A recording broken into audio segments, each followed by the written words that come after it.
Coming August 5th, 2020, the Bible is Black History Training Curriculum, a complete study program for Sunday school, Sabbath school, vacation Bible school, small group study, and personal devotion, and much more.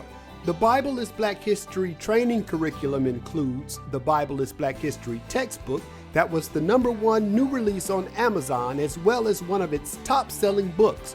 There's also the Bible is Black History Children's Edition that tells the Bible story using powerful illustrations depicting the biblical heroes and heroines in a more historically accurate form. The Children's Edition can be accompanied by the Bible is Black History Activities book with coloring pages, crosswords, find a word, and mazes to draw your children into the biblical story. There is also the Bible is Black History Alphabet book, where each letter corresponds with the biblical character. From A is for Adam and B is for Bathsheba, all the way to Z is for Zechariah. Your children will learn the alphabet while learning about Bible characters that are depicted in a truer historical likeness. Then there's the Bible is Black History Young Heroes of the Bible. It discusses young Samuel, David, Jeremiah, the Hebrew boys, the boy Jesus, young Timothy, and young Titus. These young heroes reach across the centuries to have a contemporary conversation with young people of the day. Finally, there's the Bible is Black History Great Women of the Bible, featuring Eve, Deborah, Queen Vashti, Queen Esther, Mary, the mother of Jesus, Mary Magdalene, and Lydia. You'll be surprised to learn how much Black women of today have in common with the great women of the Bible. This curriculum is perfect for Sunday school, Sabbath school, vacation Bible school, small group study, family study, personal study, or devotional. To learn more, go to our website, BibleIsBlackHistory.com. Place your pre-sale order so that you can be the first to have this incredible curriculum. Also, while you're on our website, click on the link to see our Bible is Black History animation of the creation story. Brought to you by BibleIsBlackHistory.com. And now, the author of the #1 selling book, The Bible is Black History, and the president of the Bible is Black History Institute, presenting The Origin of Humankind According to the Bible, Dr. Theron D. Williams. Let me welcome you to this streaming event for you on Facebook, and thank you for tuning in. I'm glad you're with us on tonight. And we're going to talk about the human origins according to the Bible. And I just want to jump right in. And I want to start by saying that the book of Genesis, since that's what we're going to be studying at length tonight, the book of Genesis is what we call an etiological document. And the science of etiology studies causation, why things are the way they are. It studies how things came into being. And so the book of Genesis is an etiological document. Secondly, the book of Genesis was directed to a specific audience. Like most of us who write, whether it's a text, when you send a text, you have an audience for that particular text that you're sending the text to. If you have an inbox on Facebook, you write something up and you inbox someone, you have a specific audience. If you're in school and you're writing a paper, your professor or your teacher is your audience. Whenever we write anything, in most cases, we have an audience. Authors who write books have an audience in mind that they're going to, when they do their writings, they have a particular people, a particular demographic in mind. And such is the case with the book of Genesis, that Genesis document. It had a specific group of people in mind. This book was for the Hebrew congregation, for the congregation of Israel. And it's an etiological document, so it's designed to answer questions that were commonly asked in the Hebrew community. The book of Genesis is etiology. It answers questions, such questions as,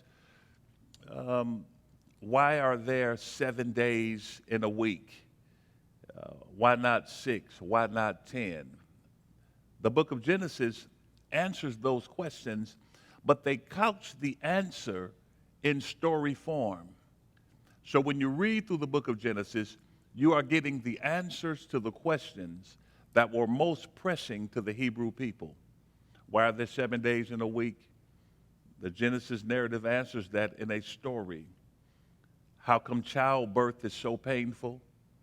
Genesis narrative answers that in story form. Why do men and women have to work so hard to make a living? Those answers were dealt with in the book of Genesis in the form of a story. Who is our progenitor? Where did we come from? How did we get the name Israel? Who is Israel? And where did he originate? The book of Genesis is designed to answer these ideological questions. And what we're looking at tonight is dealing with the question that the Hebrew congregation had about their origins. Where did we come from? In which part of the world did we emerge? Who is our forefathers? Who is this God that we worship? And the book of Genesis answers those questions. And so what I want to deal with tonight is the question of the origin of humanity according to the ancient Hebraic mind, or according to the book of Genesis, that I seek to deal with these questions. So they wanted to know, where did we come from? And who are our forefathers? And the book of Genesis answers it when it talks about the area of the world where they came from. It answers that question in the book of Genesis, Genesis chapter 2, verses 10 through 14, and I'll read that because it gives us a description of a place called Eden. It says, "And a river watering the garden flowed from Eden. From there it was separated into 4 waterheads. The name of the first is Pishon. It winds through the entire land of Havilah, where there is gold. The gold of that land is good Aramaic resin, and onyx are also there. The name of the second river is the Gihon. It winds through the entire land of Cush. And the name of the third river is Tigris, and it runs along the east side of Asher. And the fourth is the Euphrates." So the emphasis of this text, of this story, is obviously the rivers that water the land of Eden, or water the garden of Eden. The only rivers that maintain their names from all the way back then until now are the Tigris and the Euphrates. The Pishon River is no longer, did not maintain its name. Neither did the Gihon River maintain its name. But when we start looking at these land masses and where they could be on the map, we can get a good sense of what these names are today. Since the land of Havilah appears first in the Genesis description of the land of Eden, I want to start there. Where is Havilah? And that is the question that has been raging. People have been debating where Havilah is.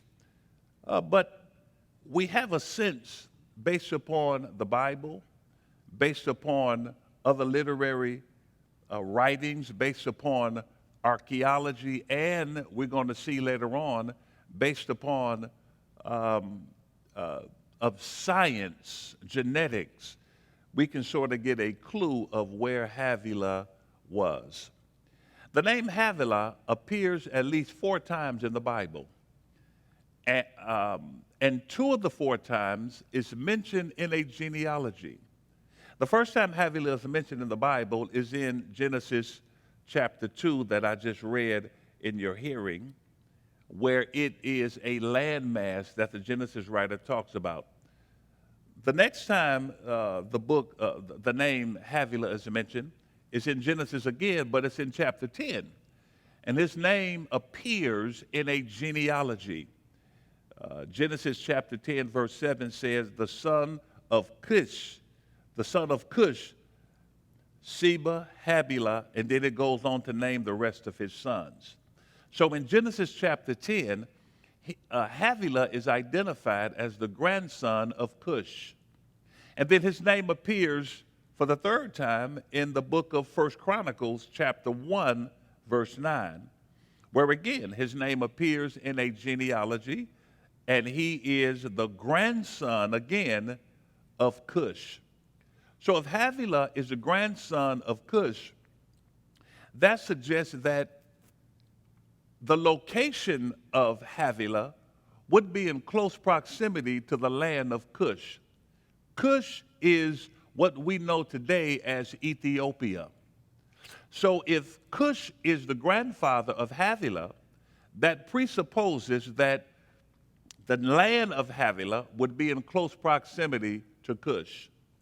Now, and it's interesting that he is the descendant of Cush, which suggests subtly that Havilah would be south of Cush. And so when you look at it in those regards, that gives us pretty decent evidence that Havilah is close to Cush, Ethiopia, on the continent of Africa. That's number one. Number two, the archaeologists and archaeological data, Augustus King, who was a violent racist, but he was a brilliant archaeologist. And in his work, he wrote a book called Africa, South Africa, or Africa, South Africa. And in that book, he argues that Havilah is actually South Africa. And one of the reasons he gives for it being in South Africa is because of the description that we have in Genesis chapter 2, how it describes Havilah. It says, Havilah, where there is gold, the gold of the land is good Aramaic resin, and onyx are also there. And he concludes that gold is plentiful in South Africa, and Aramaic resin, which is it's a spice that's plant-based, that's used for incense and sweet-smelling stuff. And then onyx is a precious stone. And Dr. King argues that all of that is plentiful in South Africa. So he concludes that Havilah is in South Africa.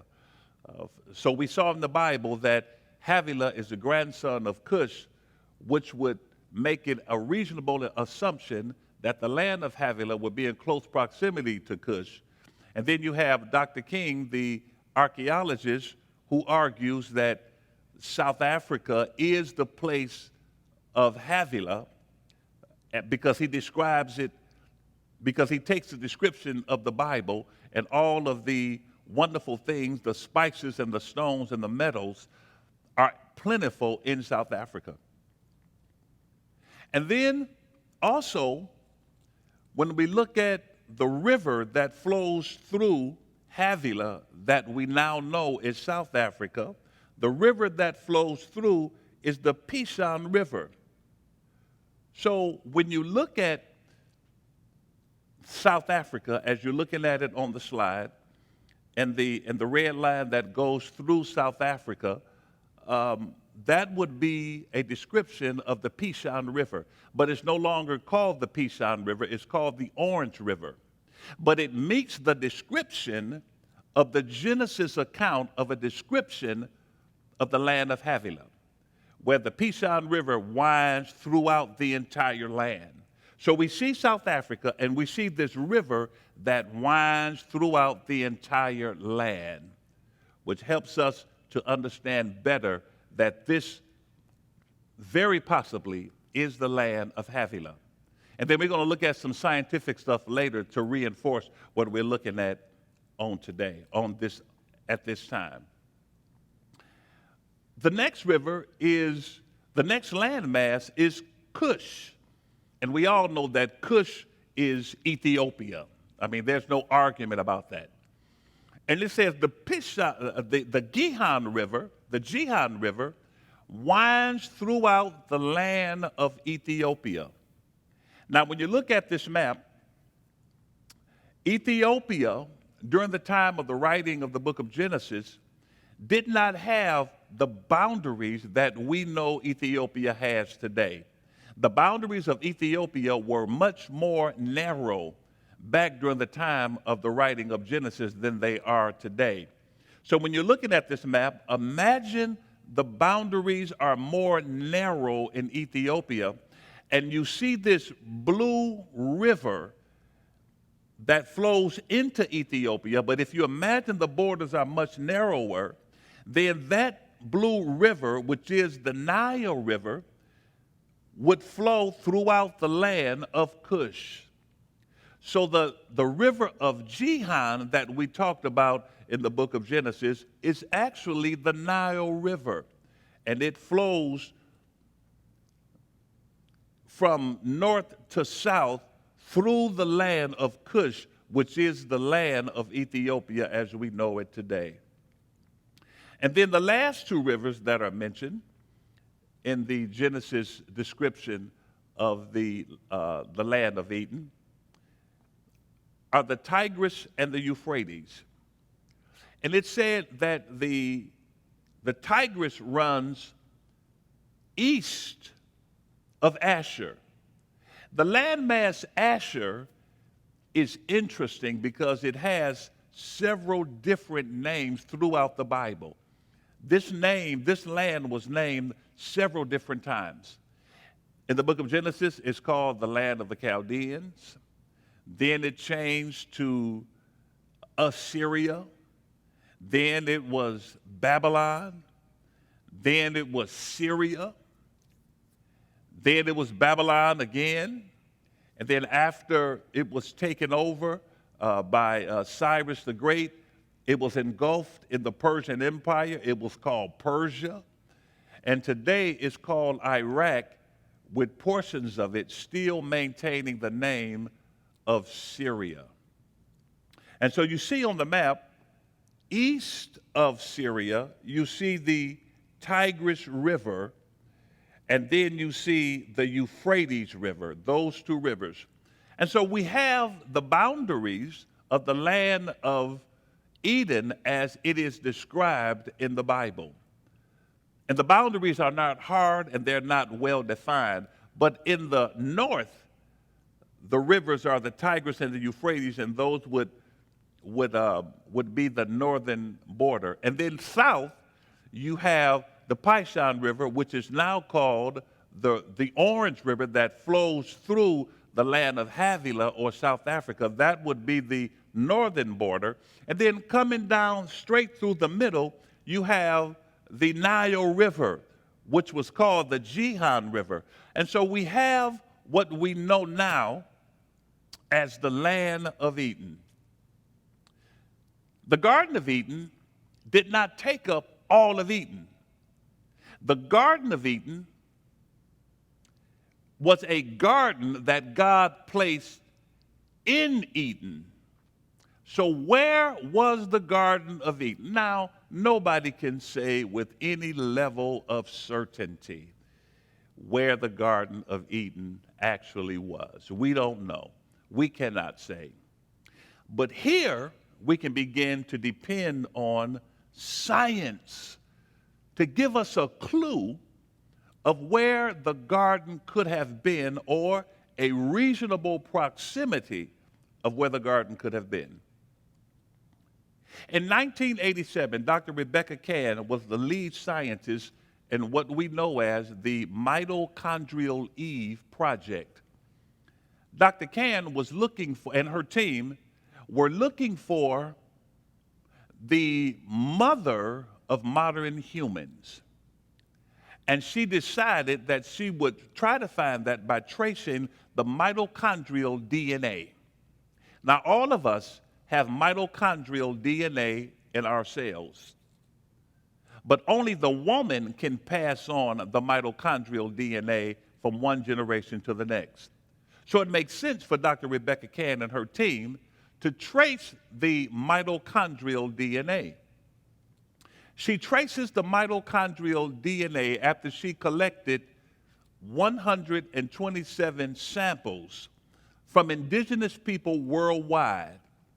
And it took her a long time to do this because this is science and it takes time to get it the way it should be. And she is a brilliant scientist. And so after she had taken her mitochondrial samples from indigenous people worldwide, it led her back to Africa, where she said that the mitochondrial DNA origin is in Africa. And she suggested that the mother of modern human was a black woman in Africa. And here's the part that's exciting. It traced, this mitochondrial DNA traced back to the boundaries that are defined for the land of Eden by the Bible. So now we see faith history and science agreeing with one another. And so the mitochondrial DNA, this scientific project that was conducted by Dr. Cann, traced back the mitochondrial DNA to a place near South Africa. And after she traced it back, then she began to excavate and that type of thing, and she found human remains, human skulls, and she said it traced back at least between 100 and 200,000 years ago, and she was able to excavate human skull fragments and that type of thing. And when she excavated it, she and her team of brilliant scientists came up with a bust of what they believe the mother of modern humans looked like. And she calls her Mitochondrial Eve. And she created the bust. And here's what the bust looks like. Here is what she came up with. And what's so fascinating about it is that her study of this mitochondria led her back to the area that the Bible describes as the land of Eden. I mean, that's mind-blowing. And so here you have this is not science. I mean, this is not art. This is science. And here is what she has come up with based upon her science, based upon her archaeology and other scientific data that she had collected. Here is what she came up with as a replica of the mother of modern human, whom the Bible identifies as Eve, the mother of all who lived. But the men were not to be outdone with this, because in 2005, Dr. Spencer Well led his own scientific team in what he calls the Genographic Project. And I talk a lot about that in my book, The Bible is Black History. He led a team of scientists, but he was looking for the father of modern humans. And he traced the Y chromosome, because women have two X chromosomes and men have an X and a Y chromosome. So he traced the Y chromosome, and he went worldwide collecting DNA samples from indigenous people, and he discovered, when he traced the origin of the Y chromosome, he traced it all the way back to Africa, to Southeast Africa, within the parameters or the borders of the description of the land of Eden by the Bible.